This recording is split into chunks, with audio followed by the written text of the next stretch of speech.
I walk home from the AirTrain stop with Em after school and sorting. Once the others who came with us have gone ahead or fallen behind, Em puts her hand on my arm. "I'm so sorry," she says quietly. "Em, don't worry about it anymore. I'm not angry." I look at her in the eyes so that she knows that I mean it, but her eyes are still sad. So many times in my life, I felt as though looking at Em is like seeing other variations of myself. But I don't feel that way now. Too much has changed recently. Still, Em is my best girlfriend. Growing apart doesn't change the fact that for a long time we grew up side by side. Our roots will always be tangled, and I'm glad for that.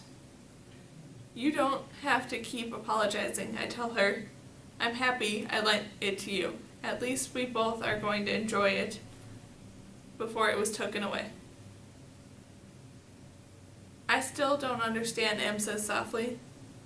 "They have plenty of displays in the museum. It doesn't make any sense."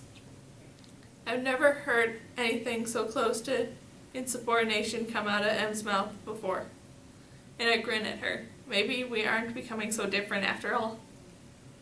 "What are we going to do tonight?" I ask, changing the subject. Em seems relieved about this shift in topic. "I talked to Xander today, and he wanted to go to the game center tonight. What do you think?" What I really think is that I think I should go back to the top of the first little hill.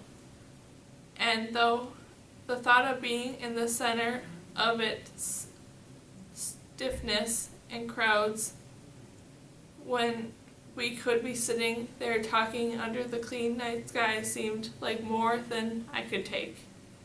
But I can do it. I can do whatever I need to do in order to keep things normal. I have Kai's words to read, and perhaps, if I'm lucky, I'll see Kai himself later. I hope he comes with us. Em interrupts my thoughts by saying, "Look, your mother's waiting for you." Em's right. My mother sits on the steps of the house with her face turned in our direction. When she sees me looking at her, she stands up, waves, and starts walking towards us. I wave back, and Em and I pick up the pace a little. "She's back," I say out loud, and it isn't until I hear the surprise in my voice that I recognize the part of me worried that she would stay away forever. "Was she gone?" Em asked, and I realized that my mother's absence is likely to be one of those things that weren't supposed to be mentioned outside the family. Not that the officials said that expectedly. It simply is kind of a thing that we've learned to keep to ourselves. Back early from work, I clarify. It's not even a lie. And Em says goodbye and goes to her house. Her maple tree isn't going to make it, I think, noticing that even in the middle of summer, the tree only has gotten about 10 green, tired leaves. Then I look towards my house, where the tree grows full of flowers and beautiful, and my mother comes to meet me. This reminds me of the time when I was very small and in first school, and my mother work's hours ended before I got home. She and Bram sometimes walked up the street to meet me by the train. They never made it far because Bram stopped and looked at everything along the way. That kind of attention to detail must be a sign that he's meant to be a sorter, my father used to say, until Bram got older and it became apparent that he lost his ability to pay attention to detail along with his baby teeth. When I reached my mother, she hugs me right there on the sidewalk. "Oh, Cassia," she says. Her face looks pale and tired. "I'm so sorry I missed your first official outing with Xander." "You missed something else last night too," I say, and my face in her shoulder. She is taller than I am, and I don't think I will ever catch up. I'm I'm slight and short, like my father's family, like grandfather. I smell my mother's familiar smell of flowers and clean fabric, and breathe in deeply. I'm so glad she's back. I know Mother never speaks against the government. The most defeat she's ever been was when the officials searched my father. I don't expect her to rant and rave about the unfairness of the officials taking away artifacts. And she doesn't. It occurs to me that if she did, she'd be ranting and raving against her own husband. It is, after all, an official too. Though he isn't the one who held out his hand and asked us to drop the prized possessions into it, he did do it to other people. When my father came home last night, he gave Bram and me each a long hug, and then went straight to his room, without saying anything. Maybe because he couldn't stand to see the pain on our faces and remember that he caused the pain to some others. I'm sorry, Cassia, my mother says now as we walk home. I know how much that compact meant to you. I feel sorry for Bram. I know, I do too. When we enter the front door, I hear the chime that means our food has arrived. But when I got to the kitchen, our proportions sit in the delivery area. What about Pa and Bram? Pa's requested dinner early so he and Bram could go for a walk in Bram's free rec hours. Really? I ask. We don't often make such requests. Yes, your father thought that Bram could use some special attention after everything that's happened lately. I'm happy, especially for Bram's sake. The nutrition officials granted father's request.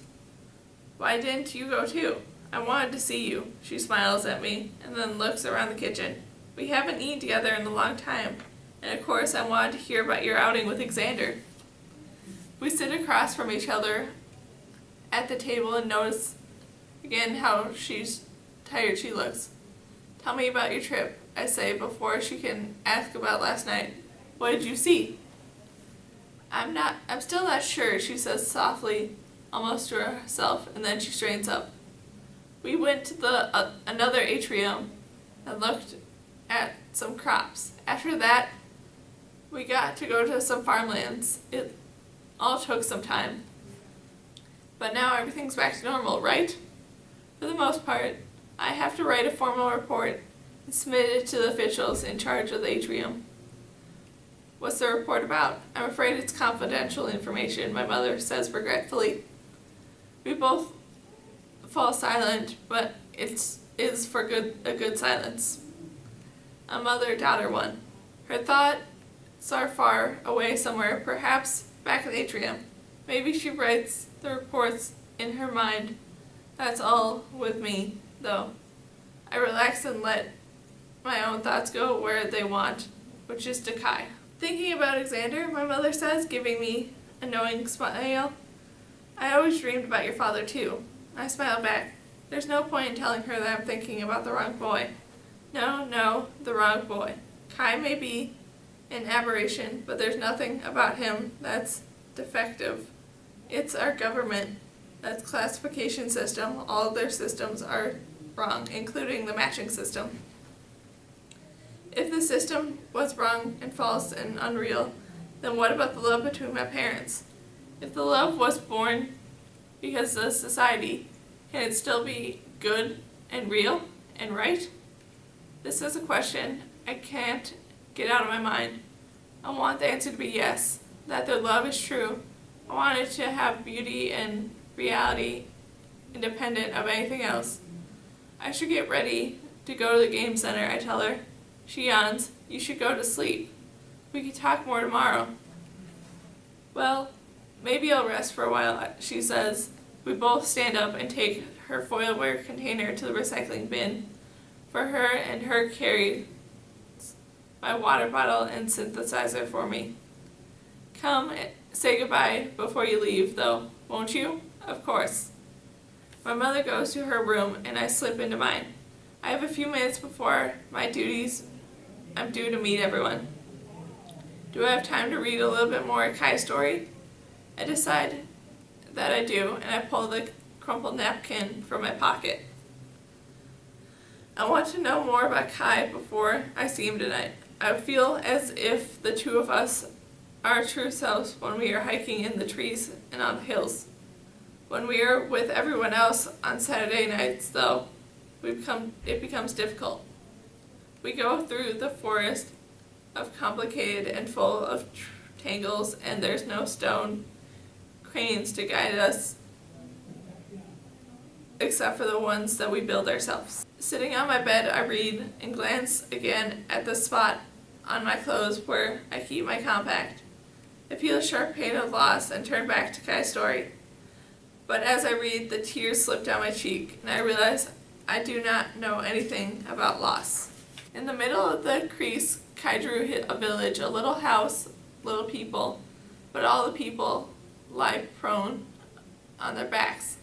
No one stands straight except the two Kais. The young one's hands are no longer empty. They carry something.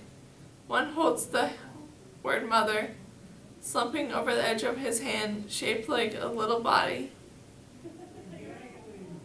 The other is tipped, a T tips up, like a flung SQ.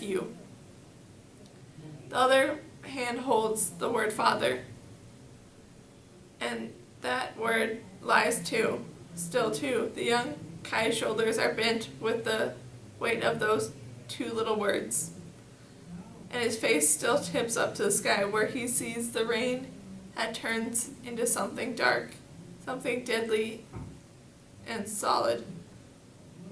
Abjuration. I think I've seen it was showing. In order for Kai has turned his face away from the village in the middle, and the other boy's hands are no longer open. They are clenched behind him. People in official uniforms watch him. His lips curve in a smile and he never touches his eyes.